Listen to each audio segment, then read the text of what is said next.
Welcome, welcome, welcome. Potent Podcast episode 29. Jay here with Trills. Trills, what's up, bro? I miss you, man. Word, man. Likewise, man. It's been too long, bro. I mean, so what was the exact reason we didn't record last week? Was it just because of like the holidays and everything? We were just like, you know what? Maybe not this week. Yeah, man. The holidays, You know how it is with the scrambling and the shopping and preparing food and changing plans around. Like my plans got changed around pretty much last minute because suddenly it was like no more than 10 people. Like they hit us with that like just before Thanksgiving came. So then I all of a sudden had to cook more than I thought I was going to. It was just great. I was going to ask you about that because you definitely are the preparer. I'm not the preparing kind. I'm the eating kind. So I'll sit in the kitchen with you and while we listen to music and you cook, and I'm going to fuck around and be annoying, but I'm definitely not going to help you cook. Like, that's not what I'm about. Like, legit, Thanksgiving for my family, you know, me, my wife, my daughter, was just us three. You know, obviously, we had someone close to our family contract COVID. Wow. Like, they have it. Yeah, so, you know, those were the people that we would have spent time with, but unfortunately, you know, and then my father is high risk because he has diabetes. You know, so it's really tough. Like, you know, so I mean, Thursday really felt like just a normal day. I mean, the only thing that was really, really cool about it was, you know, obviously I'm home with my family, everybody's healthy. You know, even the people that have contracted COVID actually doing pretty well, actually. Like they just it feels like a cold to them. Right. They're lucky, you know, obviously. But the only thing that was really cool was I guess there was football. You know, there just wasn't a night game. I didn't know what to do with myself at 8:30, man. Like that just didn't feel right on Thanksgiving to not be watching football. You know, you give us the shitty Cowboys every single year, and then we don't even get the good game at the end of the night.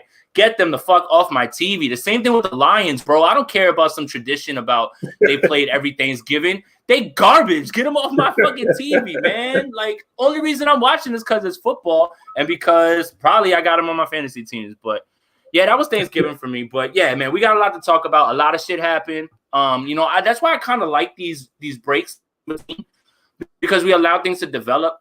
And then things happen, and then we have a ass of shit to talk about, right? Like it goes from like what are we going to talk about to what like now what do we cut off and what do we leave out? So let's get to it. Hey yo, what the fuck? All right. Matter of fact, that's not even the right drop, but I'm gonna do it again. Hey yo, what the fuck? Here's the drop. She belongs to the streets. So Trills, today Larsa Pippen is trending. Why is Larsa Pippen trending, Trills? You got to tell me, man. I'm missing that. I completely missed that. Okay. Man. So we had a discussion. I think one of the other pods, or maybe I just had one in my head. Could be both. Larsa was on somebody's interview talking about how she was with Future in between Scottie Pippen and blah, blah, blah, blah, blah. And I immediately was like, man, you know, not that it's any of my business. Not that I should be judging you. But yo. She belongs to the streets. And here's the thing. Today, we find out that Malik Beasley, a basketball player, is her newest catch. Wow. But the problem is this, Trill. Malik Beasley is married. And his wife is bad as shit. Let's put it all the way out there. What is so attractive about Larsa Pippen? Because I don't see it. She got the worst certain face out of all the Kardashians, right? Like they all look alike, right? But she got the worst one. The worst one. It can't be personality. Like, what am I missing, Trills? Bro, I mean, unfortunately, it just is what it is, yo. Like people want Kim, and if they can't get Kim, they go on to Kim number 2, and if they can't get Kim number 2, they go all the way down to Kim 5, bro. Oh, I don't even know if she's 5, man. Because you got to think, right? All of her family members are ahead of Larsa. And then there are the women that are in their circle that look just like them that are ahead of Larsa. True. The unfortunate part for me on this is, yeah, we're going to get all our jokes off. Yes, Malik Beasley's wife is bad. Whoa, when I saw what she looked like, I was like, what are you doing? Now, that's not the end-all, be-all of why you're with somebody, right? You know, There's plenty of women that are beautiful. We discussed it, and you can't stand it around. Yeah. There's plenty of women that, you know, I want to put this in the right way. like aren't like as attractive, but are doper because of what else they bring to the table, right? Like I guess that's the best way I could put it. I don't get it. I don't get it, man. I really don't get this one. Like they're walking through the airport. The problem is that the son, Scottie Pippen Jr., his mentions are in shambles. Oh man, the son, because that's his mom. Yeah, that's wrong, bro. Like, feel for him. Like I was looking, like I'm like, why is Scottie Pippen Jr. trending? And I look, it's because people on the internet are ruthless. That's unfortunate, because it has nothing to do with him. Right, and she has a family. See, this is what I'm talking about, right? Like, all right, you're not with Scottie Pippen anymore. Fine, none of my business. Cool, don't care. But you're moving in these streets, right? Like, you already have put yourself in a position where people look at you a certain way, and then you go and send that up by being with a married basketball player. Yeah, bro. Like, what are we doing here with Larsa Pippen? Why her? I mean, look, I guess we all would like to know what it is that she has, man. I mean, she might got that snappy out. Yeah, man. It gotta be something. Fed, you know what? That actually puts me into something else. All right, so we're done with Larsa Pippen, right? But I want to bring this one up too. Hey yo, what the fuck? So Young Berg named Hitmaker now, right? Yeah. Like, for anybody who doesn't know, Young Berg was somebody that was around for a minute as a rapper, real quick dipped. But right now, he's like behind the scenes, one of like the hottest dudes in the game, from producing for everybody. He's all over Thai shit. He's all over, like anytime that you hear that Hitmaker, sound, that's him. So he's developed himself into a much longer career than we ever thought was possible, right? Like once you go on Love and Hip Hop, you almost kind of feel like you're throwing the towel in. Yeah. Like it's a last ditch effort to, like Young Jock isn't driving Uber because, he's driving Uber after Love and Hip Hop. That should go to show you where you go from there. Nobody but Cardi has ever gone on that show and gone up in a meaningful way. Yeah. Not clout chasing, nothing like that. Everybody on that show makes music. None of them ever put anything out, and none of them are ever good. Ever. Sorry. Joe Budden did it because he kind of laid the path for Love and Hip Hop with his own platform, right? There is no idea for Love and Hip Hop if he doesn't do Joe Budden TV with Tahir and put that on Front Street, right? Yeah. That's where it comes from. So for him, I'm going to exclude him because he's an extension of this because of what he helped create. Right. But Young Berg goes on Drink Champs and he does something that I really don't agree with, right? Like he's airing out all these women that he's had sex with or whatever. And it's like, bro, like that's if I post something that is like out of my league, I hold that to the heart. You know who needs to know about that? Me and my brain. I don't need to tell nobody about that. I'll hold that to the day I die. And when I'm dying on my deathbed, I'm gonna be like, remember that time that I spanked that? I clapped those cheeks. It's gonna be up here. I would never tell anybody. But he goes on and he does all this, right? And I know you're not gonna entertain that because I know you feel exactly how I feel when it comes to shit like that. The sweetest ass you ever get is the shit that only you and that person know about. Yeah. Ever. That you don't tell nobody unless you're really ashamed of it. So I should take that back because there's dudes that I never tell nobody in the streets because they fucking Chewbacca out here or whatever in these streets late at night or whatever. But we all got some. But he told the story. Oh hell yeah, we do. Fuck yeah, we do. There ain't a dude in this world that can say what is it? Not Ray Charles, fucking Jamie Foxx and Ali. What is he like? I got 5 2s instead of a 10 or whatever. But.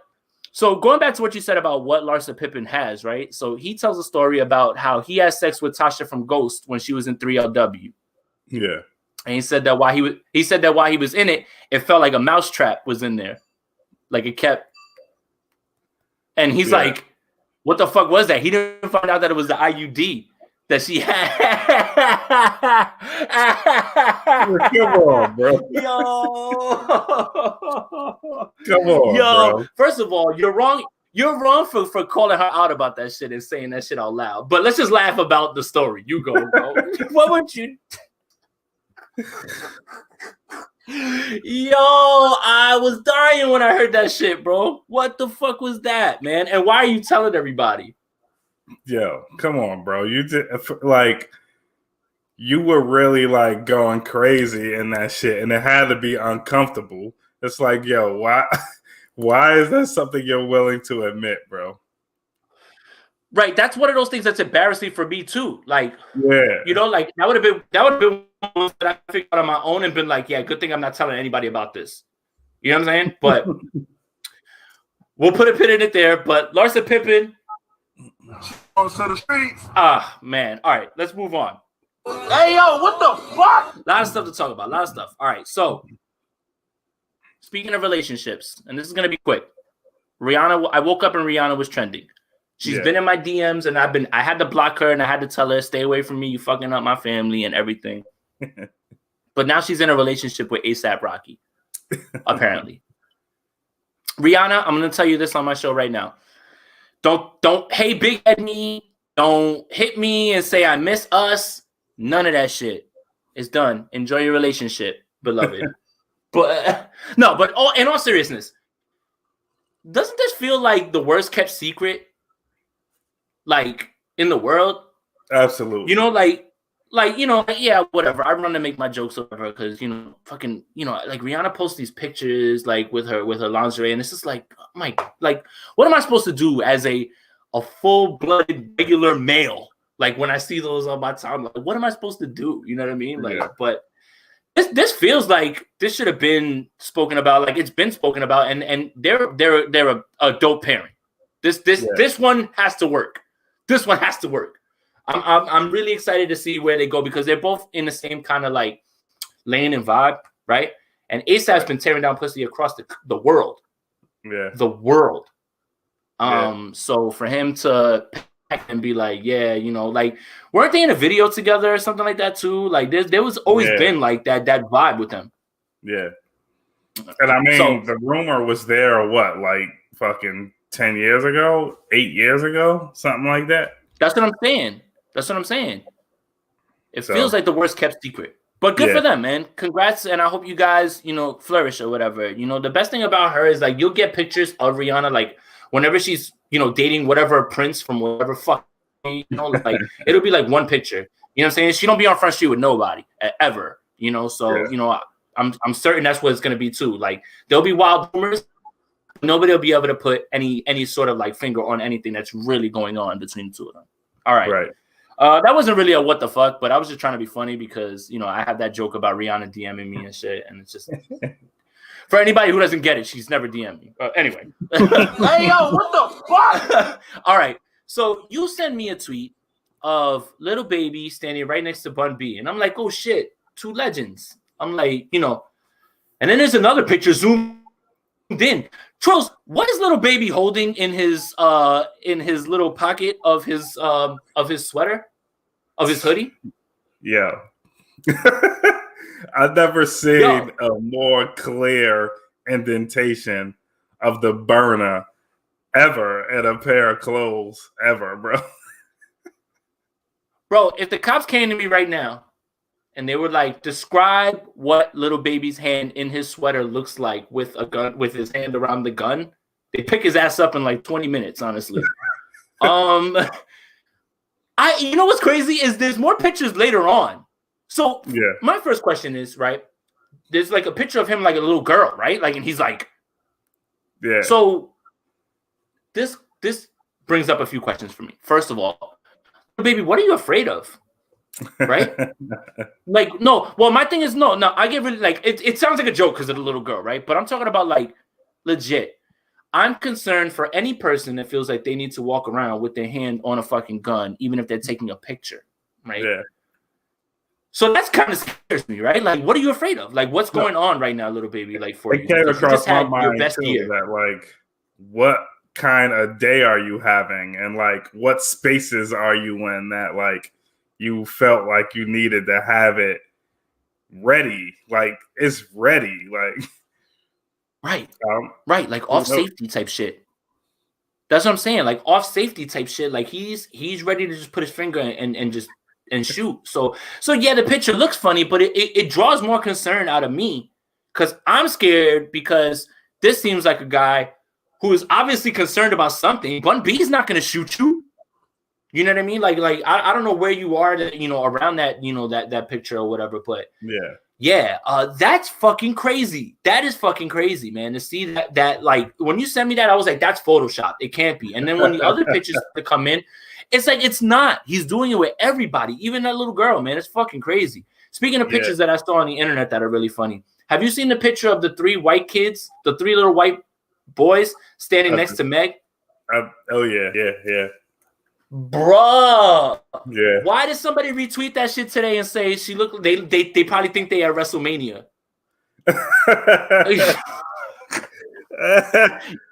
Yo, Megan's 5'10". Yo, Megan's 5'10". I'm 6'3". Yo, bro, Meg's a big woman, bro. That's a big woman, bro. That's too much. We're gonna talk about her too because she just dropped something this week too or whatever that I'm thoroughly impressed with also. But let's keep moving. Little baby, I'm scared, man. Come on, bro. I hope that you really don't have something really bad going on around you. So hey yo, what the fuck? Okay. This one I've had a lot of time to think about, and I was really upset when I first saw it. You sent me a tweet of Young Thug being on Expeditiously, which is T.I.'s podcast. And he brings up the idea of Young Thug and Andre 3000 collaborating. They're both from Atlanta, right? Andre 3000 has gone out of his way to praise Young Thug. And if there was ever somebody who, not all the way through to the androgynous shit that Young Thug was doing early on in his career, but if anybody was allowing you to rap in the way that you do, it really is 3 Stacks. You know what I mean? Like he's opened the door for you to do that. He has. Mm-hmm. But he didn't answer favorably, man. Like, can you want to paraphrase, I guess, a little bit of what he said? Because there was a few things that he said that really threw me off. I mean, I'll be honest to say what really bothered me the most about it was the comparison to Elton John. That really bothered me more than anything. This idea that Elton John is willing and essentially jumping for joy to work with rappers, and 3 Stacks needs his ass kissed for someone to work with him. That I did not like. I do not like how that was phrased at all. Right. And then then T.I. says, and then T.I.'s like, he's our ally. And he's like, no, he's not. Yeah, he is. Yeah, he is. And it's unfortunate. And there's no discussion about that, right? Like, we're not even going to try to deep dive into that, right? Like, it's just, yeah, he is. And that's unfortunate that you don't understand that. Yeah. Unfortunate. What is it about the young guys that makes them say things to the elder statements or say things about the elder statements that statements that is so weird when it comes to things like this, with the lack of being aware of who these people are, what they've contributed directly to you and for you to be able to do this. It's just again, I hate to keep sounding like the old people on here, but why don't y'all understand? I don't get it. Why don't y'all understand? I really don't know what it is, but my personal opinion is that we have the culture of wanting to be, we all want to be the man, bro. Everybody want to be that dude that did this, or the only dude that is popping, and to look at the people ahead of you, right, that came and did it before you and give them the flowers that they deserve.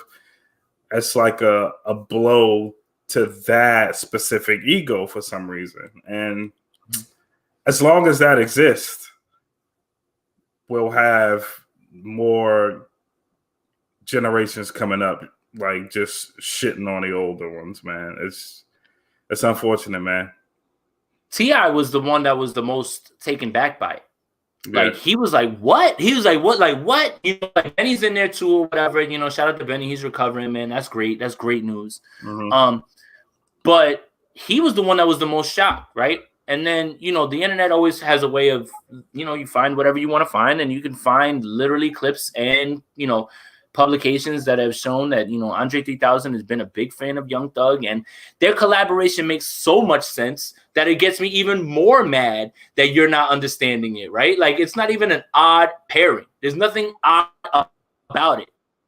That works. If you're going to do a collaboration like that, it's those two that line up perfectly. And also, like, that's the worst part. Don't take it so personal that 3 Stacks is not working with you, because he ain't working with anybody. Anybody. Yes.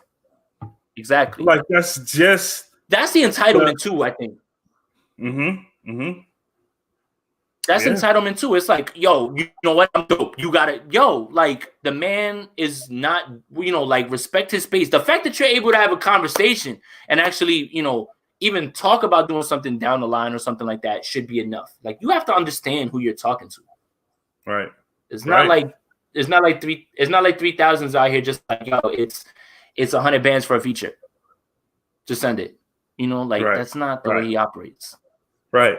Yeah. And look, maybe you could take it more personally, right? If 3 Stacks was out here running around on everything. Like, if this is 3 Stacks in his prime and he tells you, nah, I'm not really into that, I'm not really feeling that, then maybe you take it personally, right? But I think, at least, especially considering that you're in hip hop, I would think that you would know the space that he's in right now, right? Like, people respect not getting the whole feature. I mean, it's just the space 2 Chainz that just said these it. guys are in.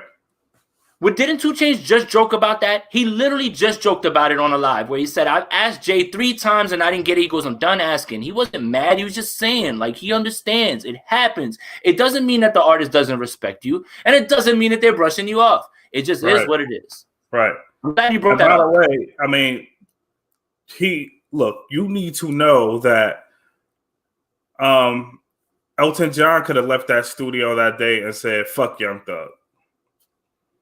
But Elton John's management knows what having that collaboration can do for Elton John as his career declines. So the whole idea that, this guy, this legend was willing to work with me, why wasn't this one, is just preposterous to me. Right.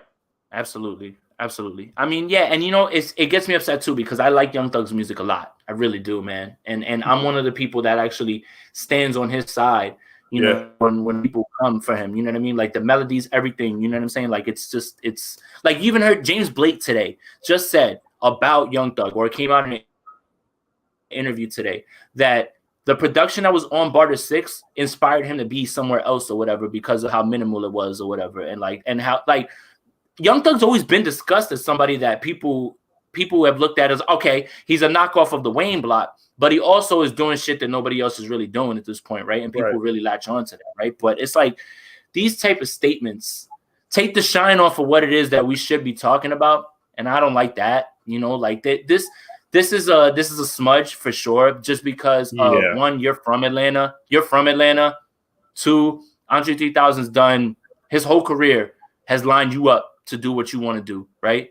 And to have that fumbled right there, like, it's one thing if Young Thug is from Cali and he's like, I don't give a fuck about doing a song with 3 Stacks. I'm gonna still come for you, but I need you to understand the significance because you're from there. Like, that's the part that bothers me. Right. And it's even more bothersome to know how genuine of a guy 3 Stacks is. Like, had you said that about some asshole in our lexicon, maybe we would have been able to brush that off. But yeah, it's hard to hear. So yeah, Young Thug, you're in my fucking doghouse, bro. I don't like that, yo. You in timeout. Even if you put some shit out, I'm gonna only listen to it like 2 or 3 times. I ain't gonna listen to that shit like 10 times or whatever.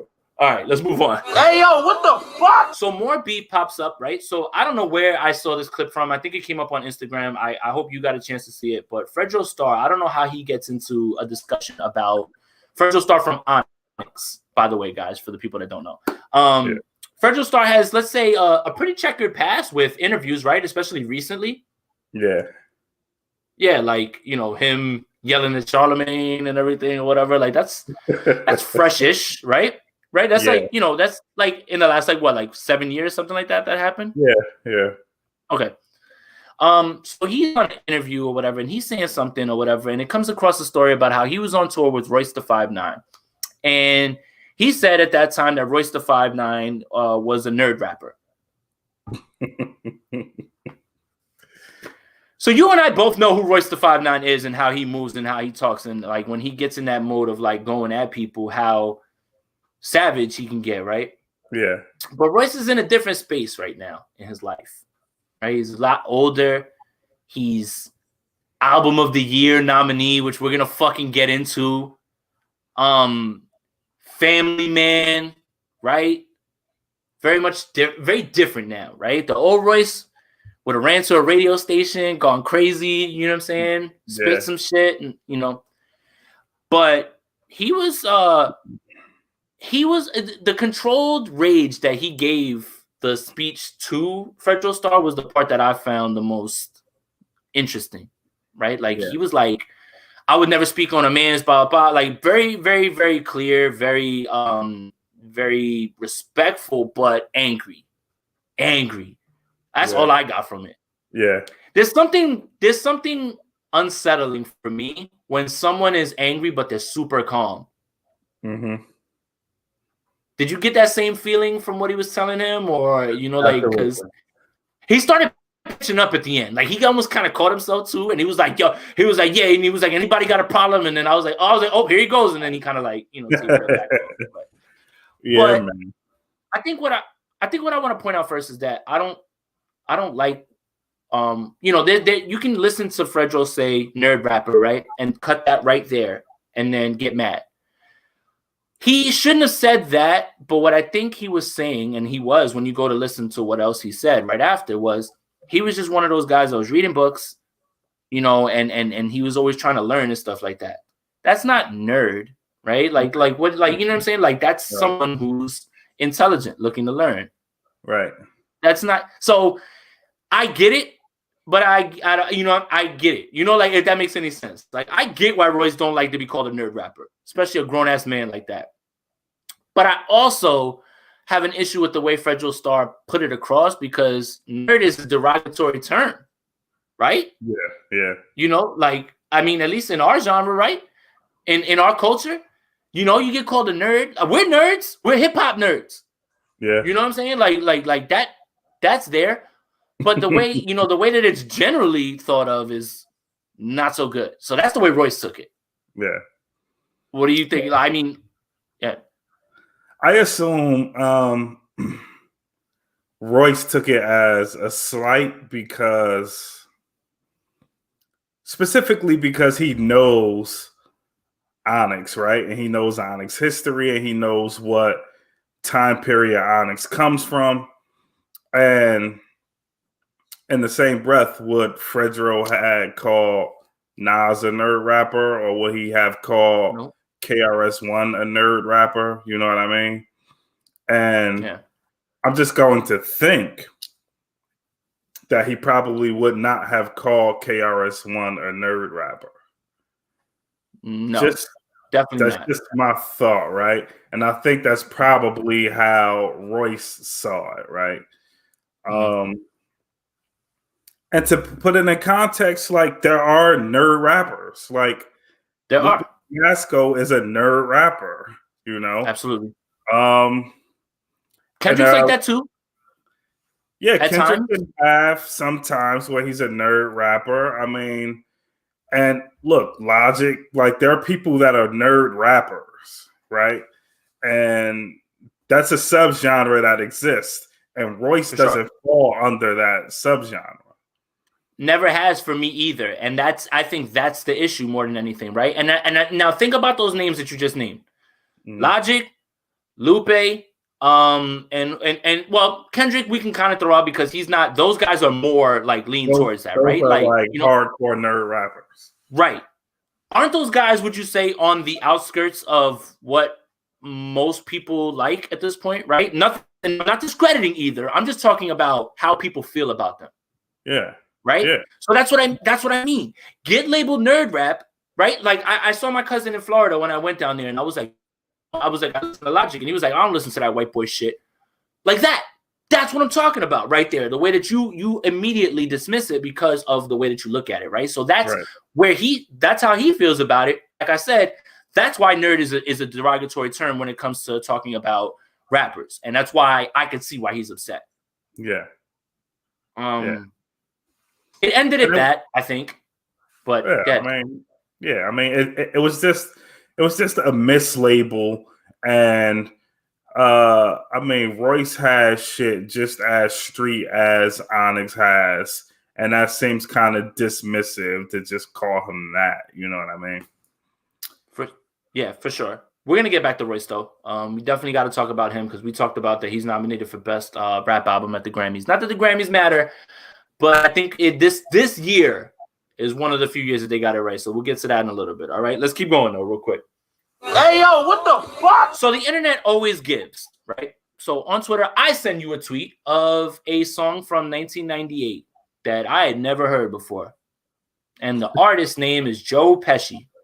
That's right. The Joe Pesci. You just saw him in Irishman, Goodfellas, Casino, whatever. It don't matter how old he is. He's the angry little man in every movie.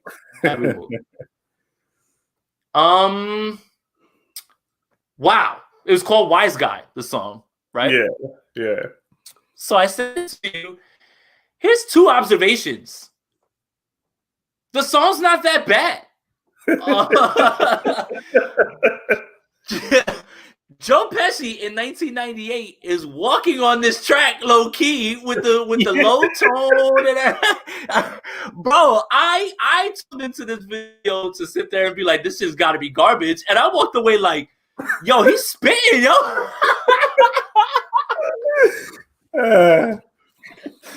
The best part is, and this part's gonna lead us into the full segments and everything. But the best part is your response to that when I send it.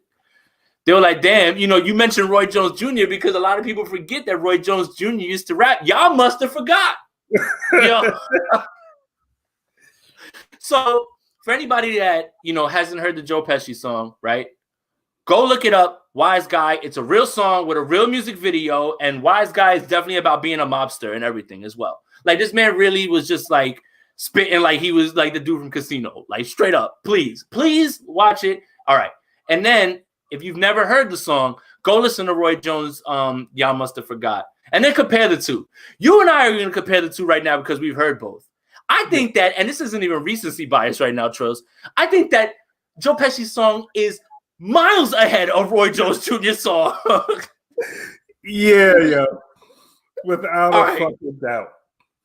Let's break down Y'all Must Have Forgot, though, because, Wise Guy, I need to marinate on that. I need to go back to that. This shit was like, I listened to it once and I was like, oh, shit. I was like, I'm not going back. But Y'all Must Have Forgot, I remember plain as day. BET video, Roy in all white, on the boat, rapping about boxing. Trills, my impressionable mind at that time still gave not a single fuck about that song, like at all, bro. Dead ass, bro. Like, we knew even then, bro.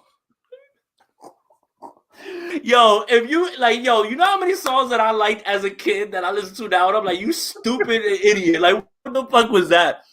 This song came when Roy Jones was knocking everybody out, best boxer in the world. People talking about that he was the GOAT at the time. And I did not give that song. I made fun of that song, and I'm not even going to act like because Roy's back that I like that song. I fucking didn't. It sucked. That shit was garbage. Get the fuck out of here with that. Offbeat, rapping about boxing. I don't give a fuck about you fucking people up. What the? Like, he's like, what's the one line on that shit? You say I ain't fight nobody. I just make them look like nobody. Y'all must have forgot. That shit, yo. Oh my God.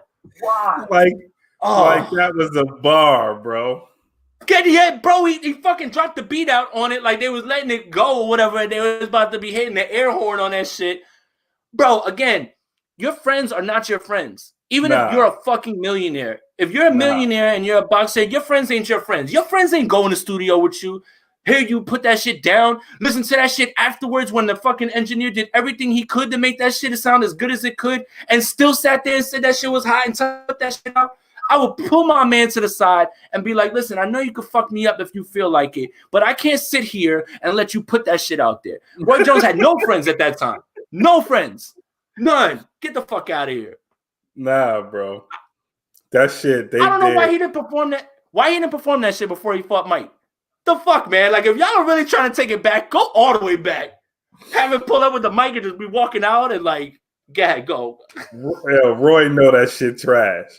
He wouldn't dare. He knows that shit is trash, bro. I know after that shit premiered or The Basement, bro. I know everybody must have been saying that shit is trash, bro. And he had to hear it somewhere down the line. I don't know. We weren't Googling yet, but he probably was in some chat rooms. Like, he knows that shit is garbage, bro. My God, Trills. Like I said, like, I think the best part about it is like both these songs came out when we were young, right? One came out in 1998, but I just listened to it in 2020 and I thought that shit was dope. One came out in 1998 and I heard that shit and I thought that shit was trash from the door, and it's even worse now. So we got to put some respect on Joe Pesci's name, man. Whoever wrote that shit for him, whoever let him slide on that shit like that, whoever that is, I need you to reveal yourself. Yeah, man. I need to know who is the pen behind that and who sat in that studio and told him how to deliver that shit, bro. Because he really walked on that shit, bro. Effortless. We talk about effortless with real rappers. That shit didn't even sound like he even like hiccuped the breath, man. Like, he was spitting game.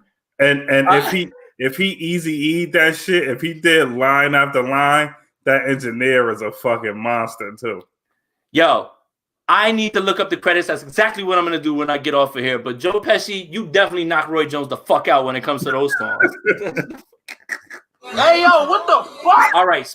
Speaking of knock the fuck out, Trills, this was a hard weekend for me. Not because, look, you and I, right? We literally did a podcast moments after the Roy Jones and Mike Tyson thing was announced. Moments. Like, I literally let you know about it right then. Yeah. And we had the same reaction. I don't give a fuck about that. And I don't. And you know what? I didn't watch it. I'm going to still talk about it like I did, though. What hurts this weekend is, and why I lead with knock the fuck out, I think you guys know where I'm going. Yeah. Nate Robinson. This hurts me the most because, one, not only were you caping for the culture, that's fine. Let's put that to the side. I think that'll be your beef. Nate Robinson is easily one of my favorite basketball players who ever played. Dunk contest winner. Actually played for the scrub-ass Knicks when I was a fan at the time. Was the only reason that I really gave a fuck about them at the time, man. This is horrible. This is awful, man. This is like, what did you think was going to happen, dude? Like, I mean, like, you're popping crazy shit on the internet. I would hope that you know what you're doing. Like, here's what I'll always give Floyd Mayweather. Look you in the face and be like, I'm about to beat you. And then he beats you. Good. I'm never going to fucking fault the guy. You know what I'm saying? If I'm playing a 5-year-old in one-on-one, I'm going to dunk on his little ass because I know I can do it, right? You know what I'm saying? But, dude, you're talking crazy. And then to lose to him, to that guy. Yeah, man. That's the worst part. Yeah, man. Well, here's the thing. He actually boxes. Yep. That's where you fucked up, Nate. Yep. What happened? Talk to me. I watched that one. Yeah, me too, man. Look, man, Nate had no business in that fucking ring, bro. Like, and talk about, we say it all the time, bro. Like, yo, do your fucking research. This is one of the fucking times where you should have done your research, bro. Like, you got into a ring with a fucking guy that has done it. Regardless of how little he has done it or whatever, he is or more how well. Experienced. Right. He is more experienced than you, bro. In any kind of ring, right? And how long did you prepare, fam? Like, I know, man. That's the thing that pisses me off. I feel like he was chilling, shooting jumpers and shit, and he's like, I'm gonna fuck this white boy up or whatever. yep. Bruh, come on, man. To have that happen, like, I love Nate. Now I have to watch him be a meme. Like, bro, man. you better delete your social media. Yeah, man. Like, you gotta go away for a little bit, man. Yo, Onyx is coming up in this more than I thought that they would, man. Onyx, go. I mean, this is Nate Robinson's sticky fingers moment, man. I know, man. Like, I know. I forgot about that. Wow. So, all right. So, for the people that don't know what you're talking about, right? Go ahead, explain it a little bit more. Oh my God, I forgot about that. MTV, man, and the celebrity boxing matches back in the day, bro. I don't even remember what white boy Sticky got in the ring with, man. But he beat I don't either. Shit out of Sticky Fingers, man. Bro, I forgot about that. That's the second time we mentioned Onyx. Yeah, oh man. My God. Bro. And it's not like, like Sticky's necessarily a slouch, right? But you're just assuming, right, that you're going to go in and beat the brakes off of him because he's a white boy, bro. Like, here's hurt, bro. Right. I always think of things like that because of South Park, right? There's an episode where I forget. Oh, it's the Michael Jackson episode, right? That he's there and Stan's father's like, I'm gonna go over there and talk to him. He goes, oh yeah, I'm gonna go over there and kick his ass. He goes, he's white, right? He goes, yeah, I'm gonna go over there and kick his ass. Like, he had to ask. Because if you would have said he was black, he would have went over there wholly humble and shit. But because he's white, he said he was gonna walk over there and wash him or whatever. Yeah. But here's the thing, man. Like, we might have certain advantages, right? If we're like in the street and we're fighting, right? Right. But you're talking about boxing with rules? Come on, bro. And not to mention, all right, so you guys might have a little experience. You might have trained a little bit, right? But you're not trained like super trained fighters, right? So there may be an instance, right, where you just catch one that lands that probably wasn't supposed to land, or it hits in an area that wouldn't necessarily be a legal punch, but either way, you get knocked the fuck out, and we're gonna laugh at it. Like, right. My thing is this: people underestimate how long 3 minutes is. Right? You can spar 3 minutes with a trainer who's training you for 9 years straight, bro. Cool, bro. When you're in the circle, if you're in the square, and you have to defend yourself against somebody for 3 minutes, you immediately get tired faster. Your mind is putting you to sleep probably before your body is, because you're trying to figure out where it's coming from. Like, do you understand how hard it is to be a fucking boxer? People don't. They train their whole lives, and at the end of the fight, they're like fucking dead. Yes. And these are machines. Like, they're machines. Nate Robinson, why? Why, bro? Fuck, man. I can't even make fun of you. I'm just hurt. I'm hurt. Fuck. And I feel the same way as you do, man. Like, I've sat in the garden, bro, and we know the Knicks, right? We know the Knicks have they fucking stink, bro. But I've sat in the garden and watched this motherfucker fly, bro. And crowds get up and scream. And this is going to be one of the lasting impressions. You got to be fucking kidding. That's what I'm talking about. Nobody's going to talk about the dunk contest. Nobody's going to talk about him scoring 40 off the bench. Off the bench, Trills. It was a game where Mike D'Antoni was so mad at him, he had nobody else to play. He put Nate in the second quarter. He dropped 40 the rest of the game. How the fuck? Guys play whole games and can't get the 40. Like, that'll never be discussed ever again now because of this shit, bro. Ever. I hate it so much. And what's also going to be not discussed is how great of a fucking athlete not only it is for him to play basketball, he played college football too. Like, you don't understand how hard it is to do both. And I think that a lot of the people that were supporting him got fooled by that. Yeah. Better athlete doesn't necessarily mean you can't use any of that athleticism really in a boxing ring. It's so technical. No. You're not going to be able to run around. That's not what you do. Yo. I hate it. This is the biggest instance of sometimes you just need to not chase the bag, bro.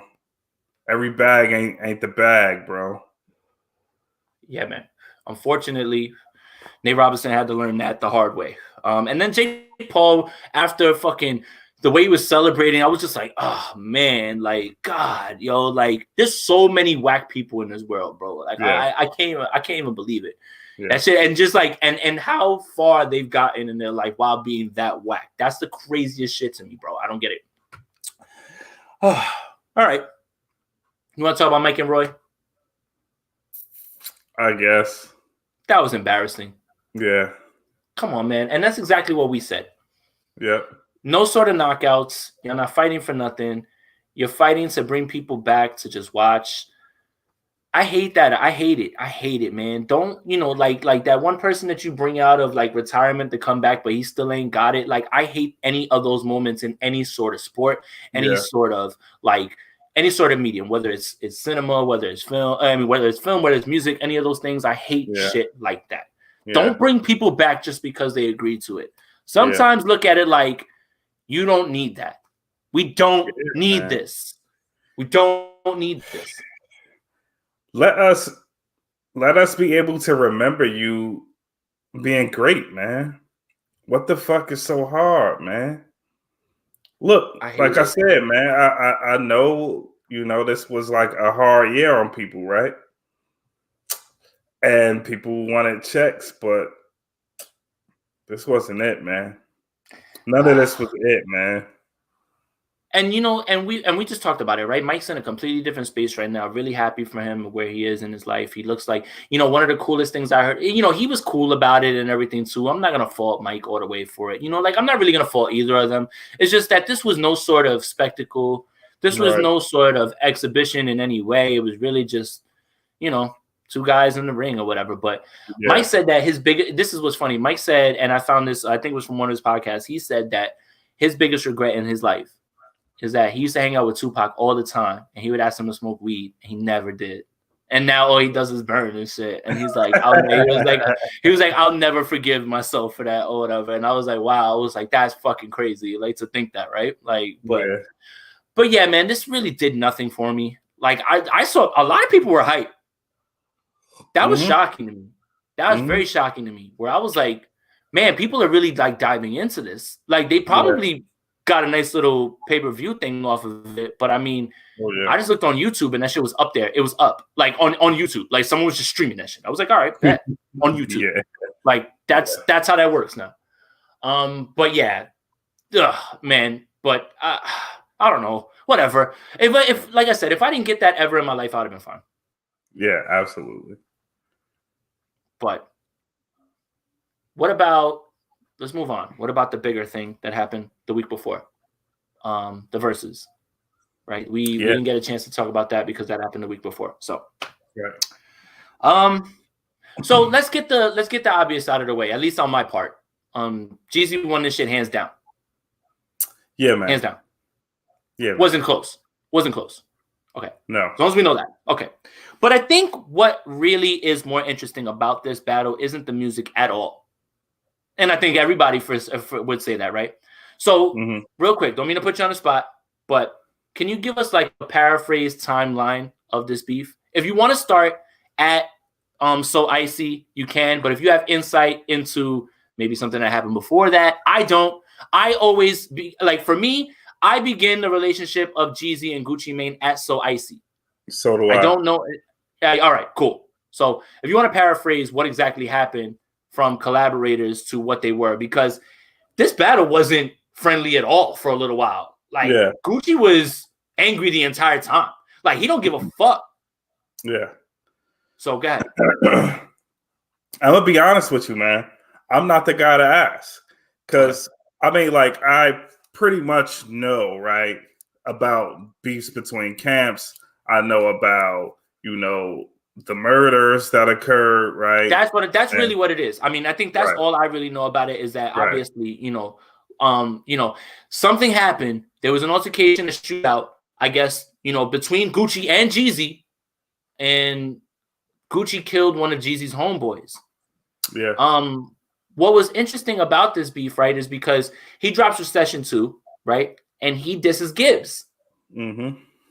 And right before that, Gibbs says, "You dissing me on a record." He goes, "But you about to go into a room and do a versus with a dude who smoked your homeboy." He was like, "Don't talk to me about no gangster shit." That's exactly what he said. Also, Album of the Year nominee, Freddie Gibbs. But we'll get to that right after this, actually. But so that sparked back up. And also Therapy for My Soul is my favorite song on that album as well. But we'll talk about the album in a minute or whatever. I guess we'll just go right into that right after this. But so he calls out Gibbs, and Gibbs says that. And then that's when it started. I started digging. I'm like, what are you talking about? Like, I thought it was just really like, I almost felt bad on myself for not knowing. Yeah. Right? Like this seems like something I know about. Okay.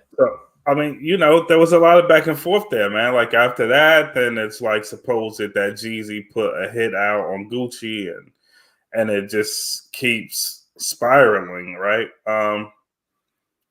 So with that said, I mean, we've seen this, right? We know lots of legitimate street beefs and rap, like real heavy street beefs, and I think this is. I mean, who else got it this hot and settled it, right? Probably nobody. Right. And I do want to say that because at the end it did seem like they came to some sort of at the end, right? Yeah. Yeah, like they came to some sort of like truce, I guess, man. Like they did so icy. I think at the end, I don't know. Gucci's hard to figure out, bro. Yeah. He's a really tough guy to figure out, but it seems like at the end of it, he came to his senses and was like, yeah,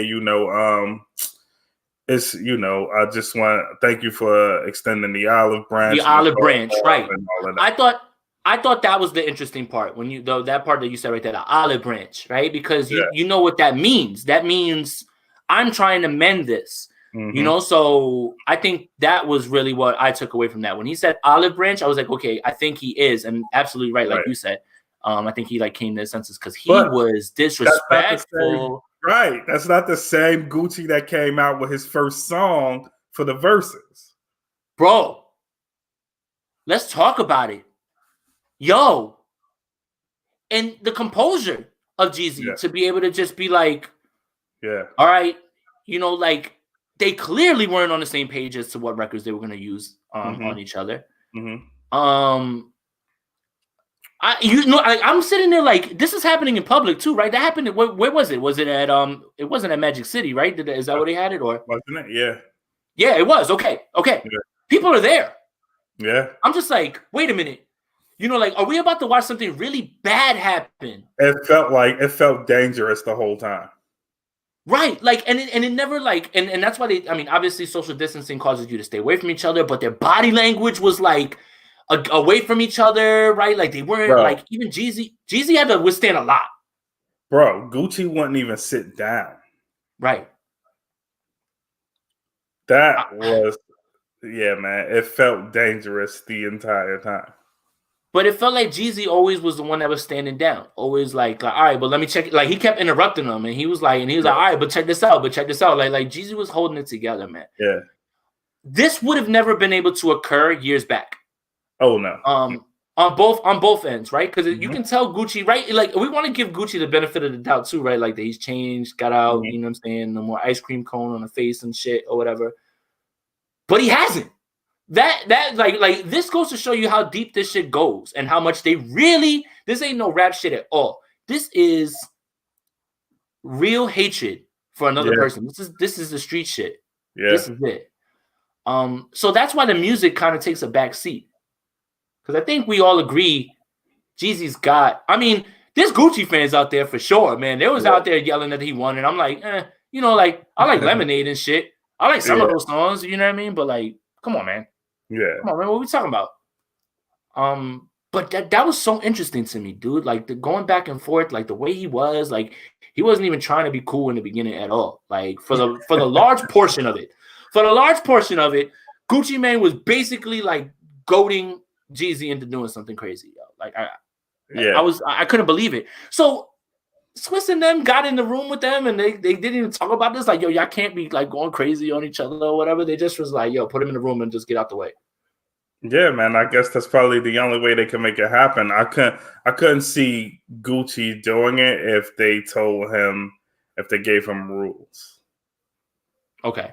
To me, he just doesn't seem like the guy that would have taken that in the room with Jeezy if they put limitations on him. Okay. All right. So at least we know who won, right? We got that out the way. Can I ask you a question? When the fuck did I miss that he wasn't going to battle T.I. anymore? And what happened? Yeah, I don't know what I would assume. Look, no one's talking about what really happened, but my guess would be because I saw what Jeezy jumped out. I think he was on the Breakfast Club, and he was like, initially, I said, yo, let's get Gucci and let's do it. Because that's just how I felt. I felt like, you know what I mean? Like, let's be a man and like squash this shit. But he declined it. And he was like, that's how it came to me and Tip. And I think Gucci might have saw that, and that's what baited him in. Like, oh, now you telling everybody I declined, like I'm scared or something. And I think that's when he jumped back in. And they definitely then knew, like, this is the one. Like, we can't. T.I. just might not ever get his verses back. Yeah, right? Well, that's what he has get. You talking about he want to battle 3 people. You about to battle nobody expeditiously. But yeah, man. All right, that's good insight though, right there. Like I didn't know that part. Because I just remember us doing a whole thing about him and T.I. and then it just said Gucci and Jeezy. I'm like, so you battling both of them, or like, and then it was like, no, just him. So all right, yeah. At least good to see that those guys were able to get to a place where you know what I mean, like nothing like that could happen, even as tense as it was. So that's good, and I feel like they're good now. Right. They can everybody can kind of put that shit to rest, and anytime that can happen, with us in our culture or whatever, then it's good. So yeah, man. All right. Versus that new music. What else am I missing here? Versus boxing, new music. Let's talk about Jeezy's album. Yeah. What do you think? Because this now that we're all talking, I've talked myself through it, and now the album makes much more sense now that we're talking about where Jeezy is in his life, because this is the most grown Jeezy album out of all of them. For sure. Justice League has handled a large portion of this project. Yeah. Which I didn't see coming. I know that. Yeah, neither did I. Which, I mean, look, I guess he knew. Sometimes, like they actually give us what we want. Yeah.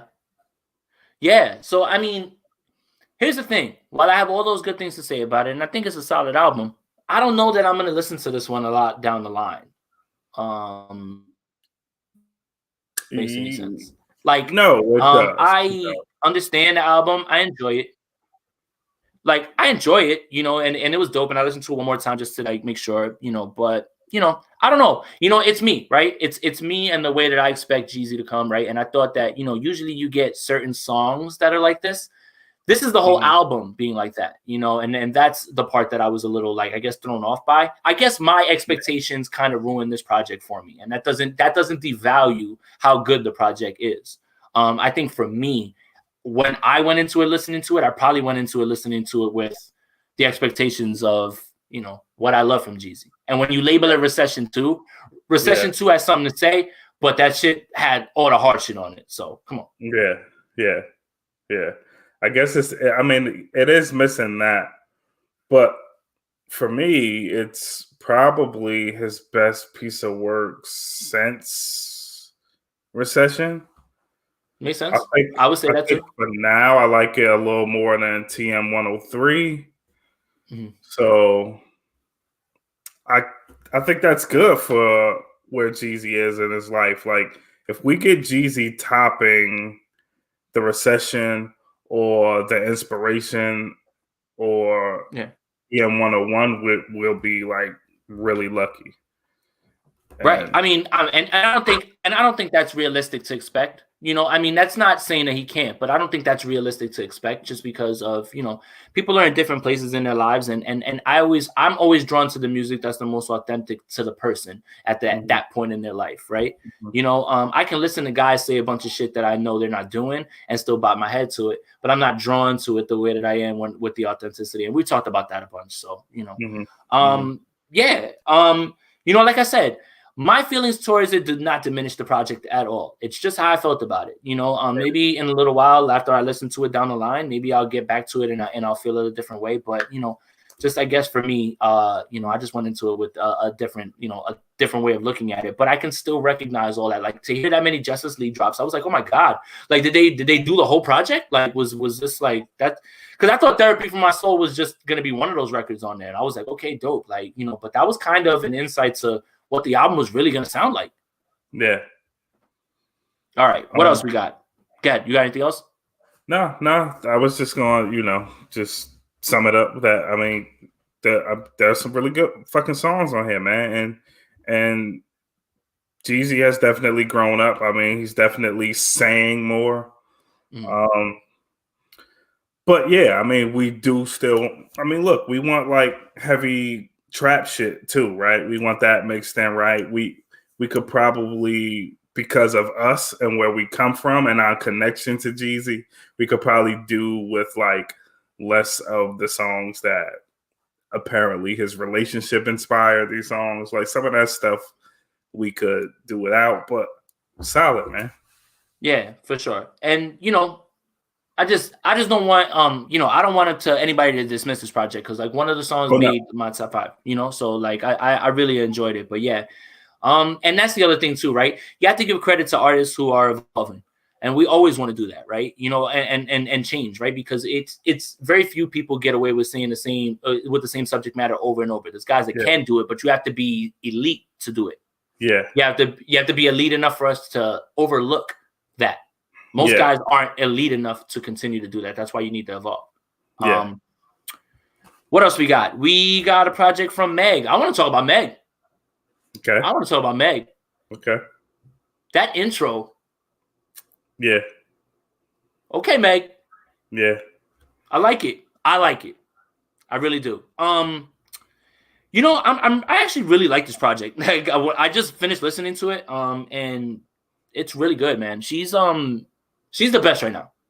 I say she's the best. You know, even if you want to knock her for subject matter, anything like that, whatever, fine. All of them rap about the same shit. Including Nicki, including Cardi, all of them. Meg, again, stands out with her authenticity. That's really how I view this project. Like, you know, she starts it off so hard. And then when it gets to the records, like, you know, that are the regular subject matter, those still hit, you know, like the joint with the baby's fire. The joint with the City Girls is hot. Like, there's a lot of songs on here. And then, of course, she's got the TikTok joint, the body joint. So she found a way to, like, this is a full-length project. This isn't a 4-6 EP or whatever joint. Like, shout out to Meg. Continue to do your thing, man. I really enjoyed this album, honestly. I really enjoyed this album. And I mean, you know, this is, you know, a little bit of bias shit, but I really enjoy the fact that Go Crazy, the joint with Big Sean and 2 Chainz, has that OPP sample in it. It's pretty dope. Yep. And again, that's all the things that we talked about that we liked about Meg. Authenticity, and she understands the game, man. She gets it, man. Smart girl, down-to-earth girl, somebody I definitely like to hang out with, for sure. Yeah. Dope. But yeah, man, dope fucking project, man. Good for her, man. I'm really happy. Oh, so I mean, what else? She also capitalized on that Adina Howard sample too. So there's that. Yeah. Yep. Which one is that one again? The joint with SZA. Right. Yeah. Oh my God. Yeah. See, and I'm naming all these other songs. I mean, there's 17 on here. Yeah. You know, and then she's got the joint with Thug on there too, man. Like that's an older joint, but I mean, still, you know, a lot of smart moves here, man. Yeah. Yeah, good for her, man. She, you know what I'm saying? She's the best right now for me. She's the best. She's doing it at the best level right now, you know, and this project is going to put her in that discussion and keep her there as long as she continues to rip up all these features that she's on and you know, just And I just love that she fucking dogged him out in that first song, man. I thought that shit was so hard, man. And then to use that sample, that's so smart. Like that was so smart, man. I loved it. All right. I think that's really like right off the rip, I was like, all right, I like this album off the rip. Like I think like after that first song, I was like, I'm gonna find a way to like this album just because she started it this way. Fuck that. But the music's good enough. I didn't have to find a way. So that's really what I walked away impressed with. So Static Selector, did you get a chance? I did. Yeah. He's so not spoken about, but he's so dope. Like, like it's so funny. Guy from Boston, met him, very humble, but just always got the boom bap shit. Like, like I knew exactly what I was getting. Yeah. And I was so happy. I was like, oh, dope. One of these records made my 5. America's Canceled made my 5. Fucking fire song, man. Yeah. Unbelievable. Yeah. I listened to that shit super loud. The samples in the back from Tribe and everything. And then, Terminology tried his best to rap really hard before he knew who was behind him. I will say this though about that record. Jada kind of took his bars off a little bit, I think, on that one. Like it worked, but that was very ABC with Jada. Like I felt like Styles was the one that he was the one spitting, man. Because don't tell me that shit. Don't start talking that anti-vaccine shit in the beginning of the song because I'm not gonna listen to it anymore or whatever after that or whatever. But when you get to Styles and he starts talking about, gentrified hoods, throw the whole food up, like I was like, ooh, man, like that's literally, where that comes from? That comes from watching it happen. Yeah. Like once a Whole Foods comes in your spot, it's over. You're gentrified. It's over. But I mean, people have been saying that, right? So we don't need to say it, but so we do need to say it, man. Fucking Styles P has become so prolific, bro. It's crazy. Yeah, man. It's crazy.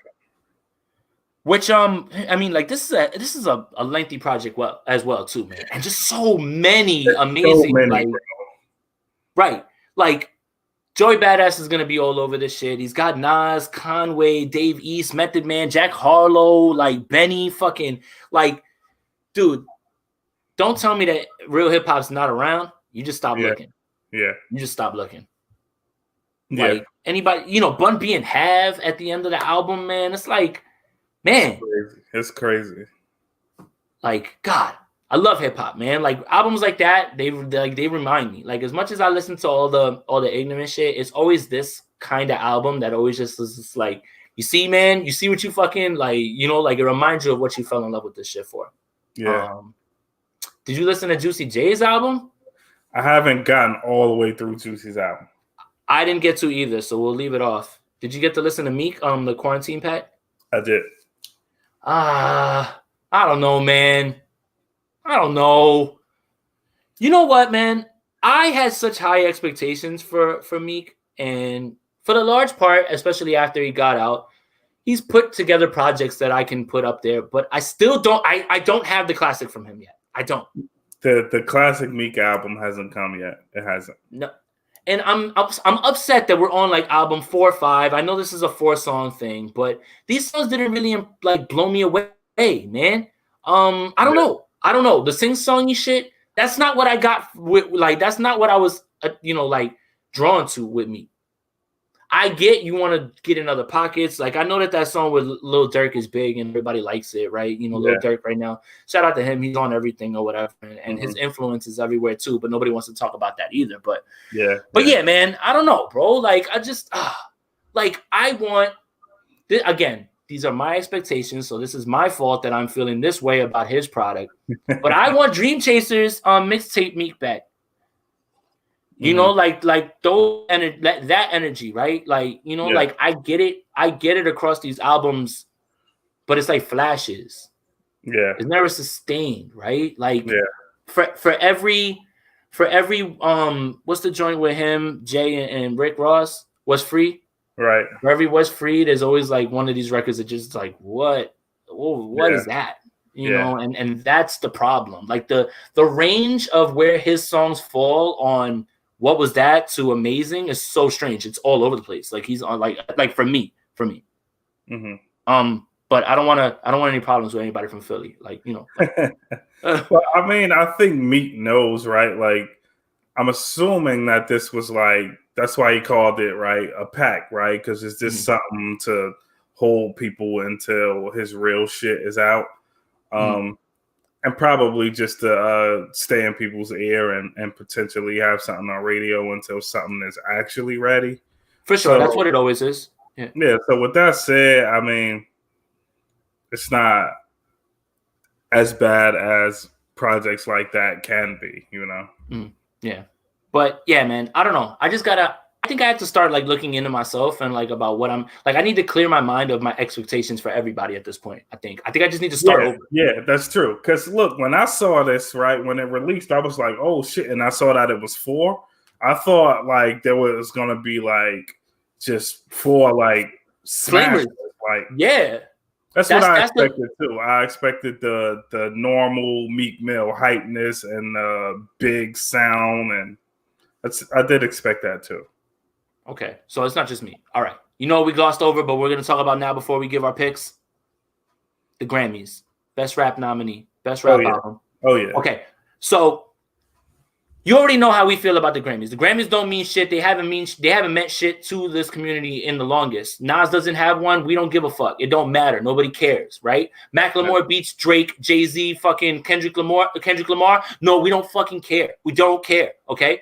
Even all this praise that I'm about to heap on whoever is doing the selecting for them, we still don't fucking care. 1 year doesn't make up for fucking just ignoring the culture, okay? So let me just get that out the way. Let me get that off my chest real quick. Grammys still don't fucking matter. We still don't come to performance shit. Cool. Who the fuck is in their ear right now at this point? The only issue that I have with these rap nominees, and the one that there's no Griselda in here, right? So I can kind of nitpick there. Yeah. But I want to talk about somebody who's mainstream who was snubbed. Lil Baby was snubbed. Okay? Look, Alfredo, Freddie Gibbs, and Alchemist. Excellent. Thank you. Royce the 5'9". What's that joint called? Fuck, I gotta look it up. The Allegory. What are the other ones, Trills? King's Disease. King's Disease, Nas. This might be Nas's year. It might be his year. So off my head, I know King's Disease. Allegory. Jay Electronica, a written testimony. The world had to end for us to get Jay Electronica albums. And then Jay Electronica in 2020 is nominated for Rap Album of the Year. Yep. D-Smoke, if you guys aren't familiar with him, was on the Netflix show with T.I. and Cardi. He's nominated for Rap Album of the Year. If I'm taking any of the 5 out, it's his. I'm sorry. And it's probably because I haven't heard it. Which I should get around to it now that it's nominated, right? You would think. No Griselda feels bad. But the Lil Baby one really bothers me.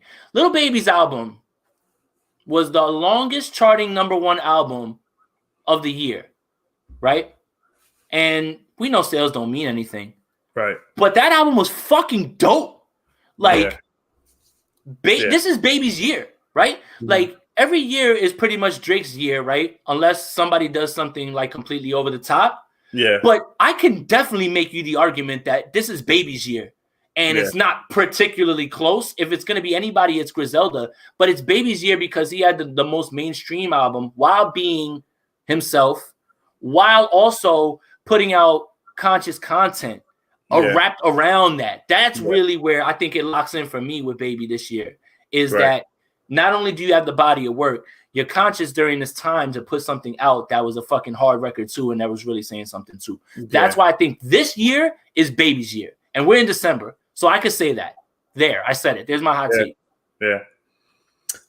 For me, I feel like this should have been the most perfect time that Run the Jewels should have been nominated. There's a lot of snubs here. It's very hard to get to 5. But these 5? Wow. Yeah. Wow. Again, 2020 was a very tough year to pick best rap album. We've said that on this podcast a million times. Dude, we have 2 weeks and we have to start making our picks, and I don't even know where to fucking start. Yeah. 10?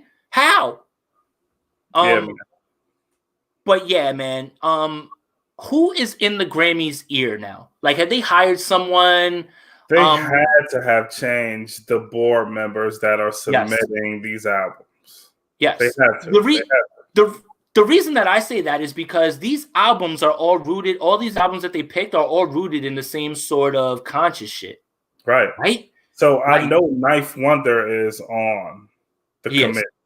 Okay. But he's been on the committee for a long time. Mm-hmm. So there's got to be another reason besides Knife Wonder for the shift. Right. And that's what I'm saying. Like, you could have went and picked 5 hard-ass mainstream albums that I would have said, yeah, I'm with it. Alfredo? Allegory? Jay Electronica? Bro, like, how? How did it? And now I'm really going to put the screws to you because we know the 5. Let's do it from this 5. Who wins? Who wins and who should win? Wow. Those are 2 different answers. Those are 2 different answers. Yeah, who wins and who should win? So, in my opinion, Nas gets his. Yep, I'm with you on that. I'm with you on that one for sure. I'm happy for him too. But this is his. What's the lady's name? The soap opera lady, Suzanne something or whatever. Like whatever. This is it. This is it right here. Let's go. If you don't do it this year, then we really ain't fucking with you. But yeah, go ahead. My bad. Didn't mean to cut you off. But I think it should be Electronica's album. Okay. Yeah, we're gonna have different opinions here.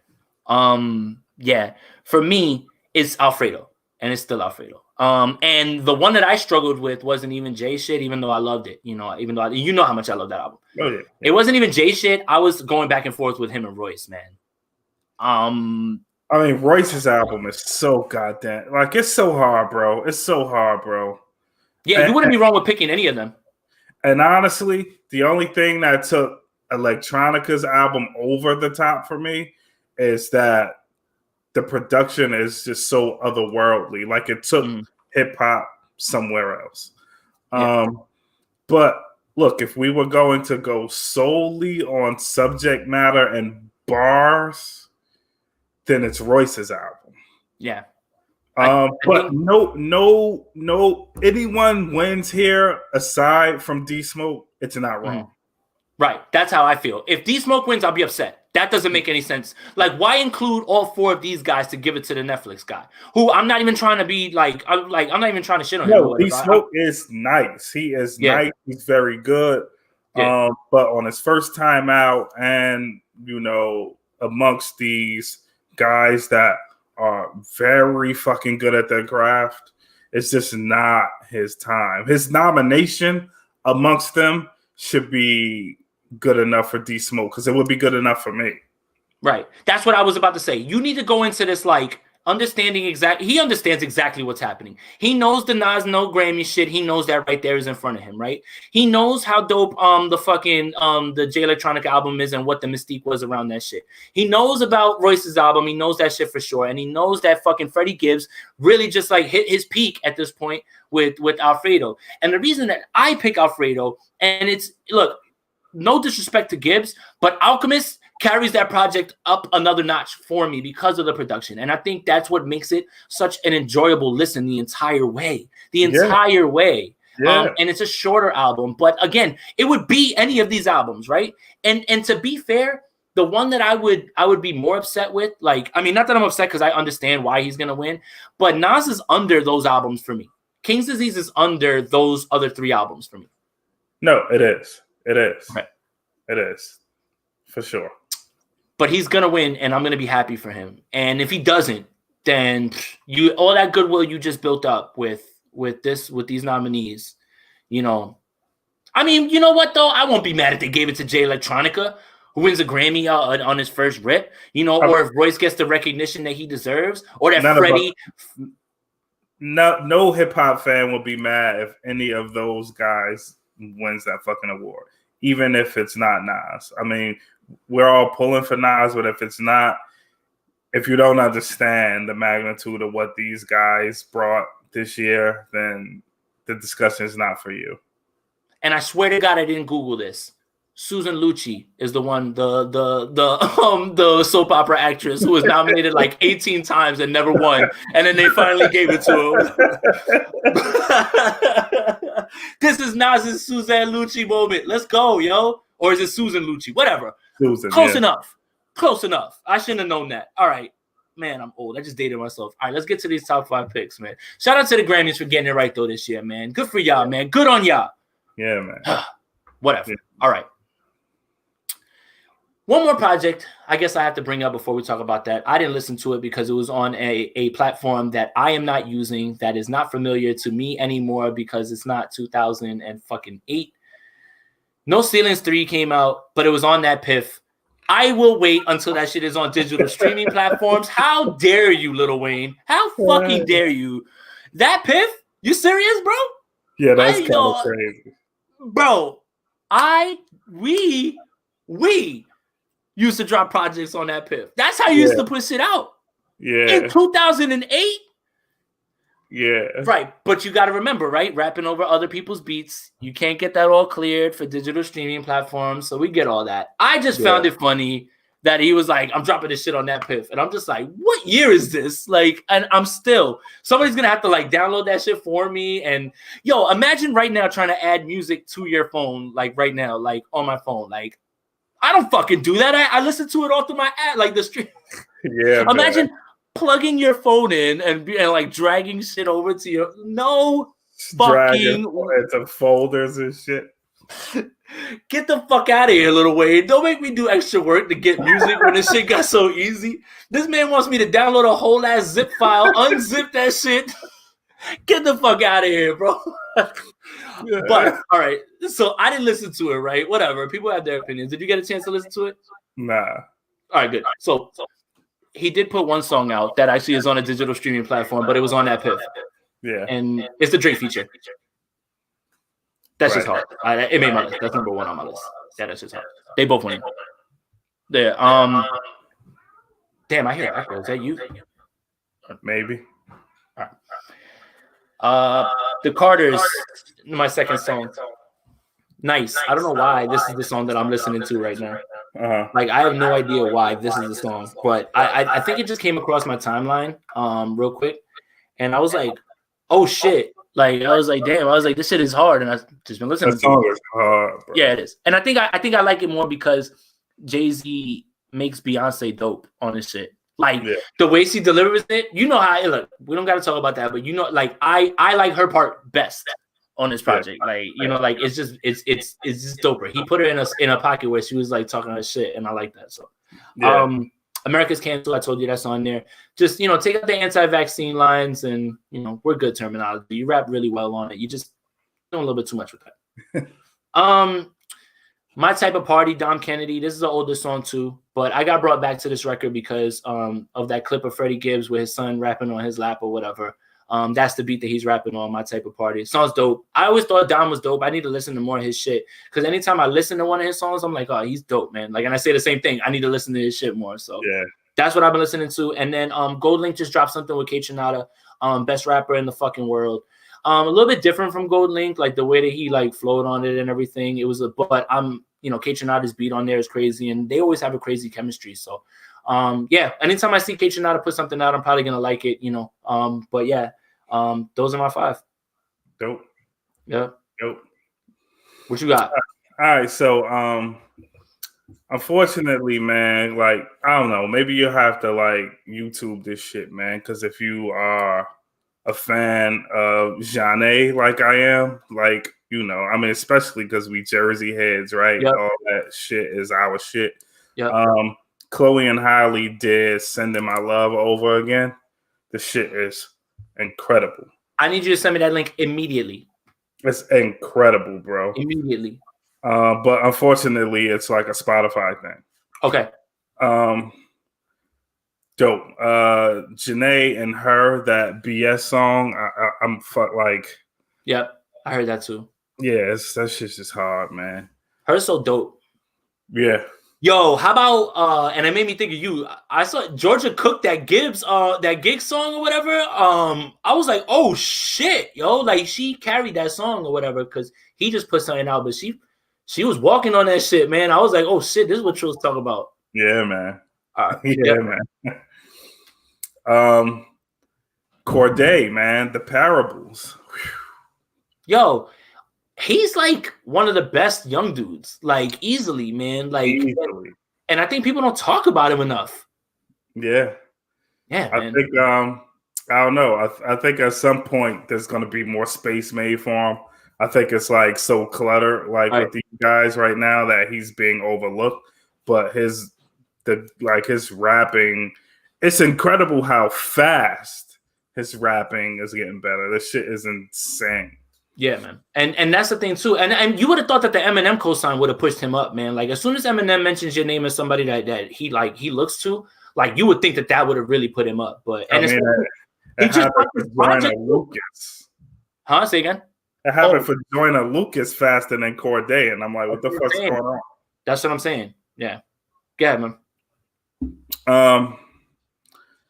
Jeezy's intro, man. That Oh Lord joint with Tamika Mallory talking about. She's on Horizons, right? That's her on Horizons, the T.I. joint. Yeah, that's just hard. Yeah, and then you immediately that lets you know right away because I mean, if the cover didn't give you insight into what this was gonna sound like, that kind of lets you know. That further lets you know that what is the beret? The beret. Yeah, the beret was here for a reason. Yeah, man. And Juicy and Logic, man, 1995. That's not their first record together either. Yeah.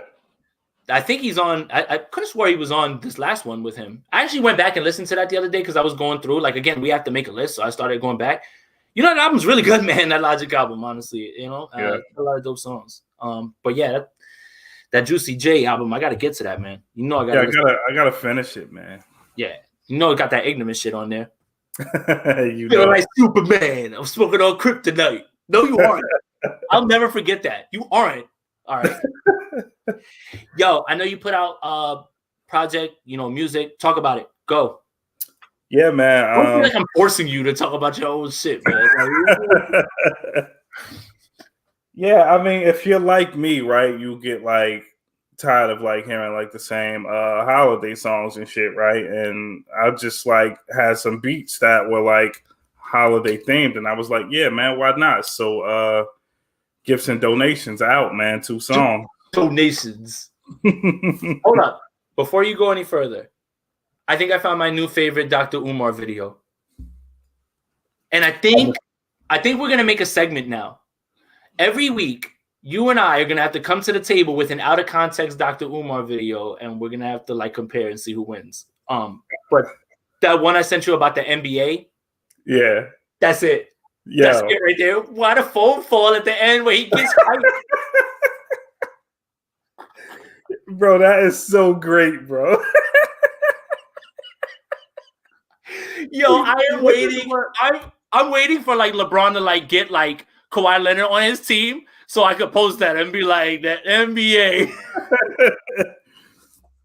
See, this is what I mean about Umar knowing, bro. He knows because Umar could have cut that video. He has an app where he could have gotten rid of that part where the phone falls, but unless it was live, boy, maybe it was live. I don't know. It was live, but the phone flipping is you can see it falling is the best part.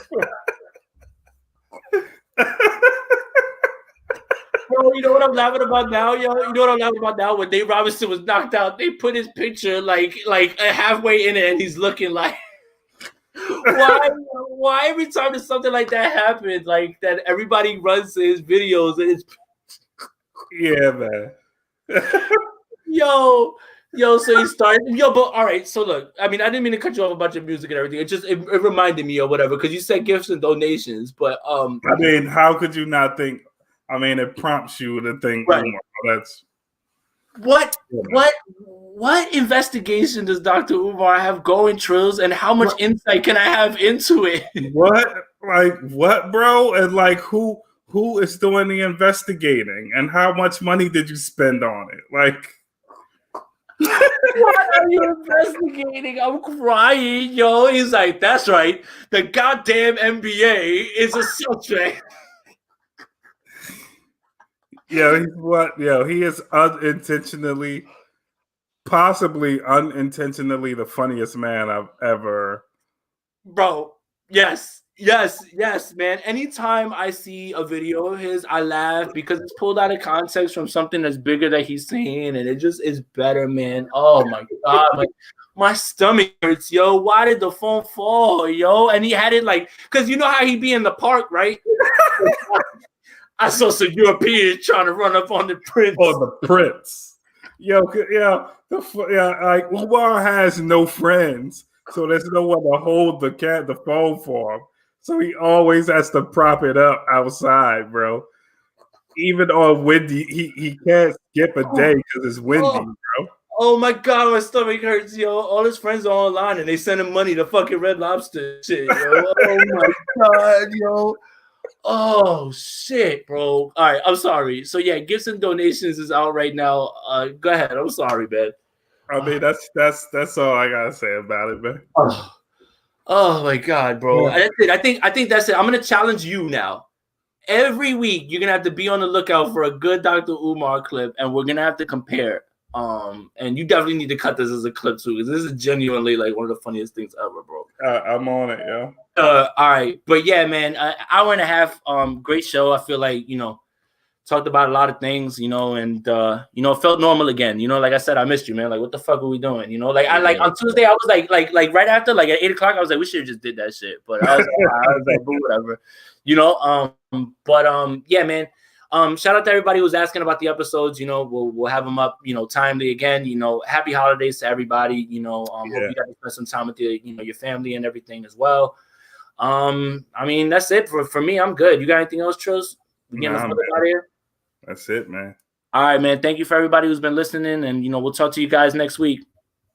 Yeah.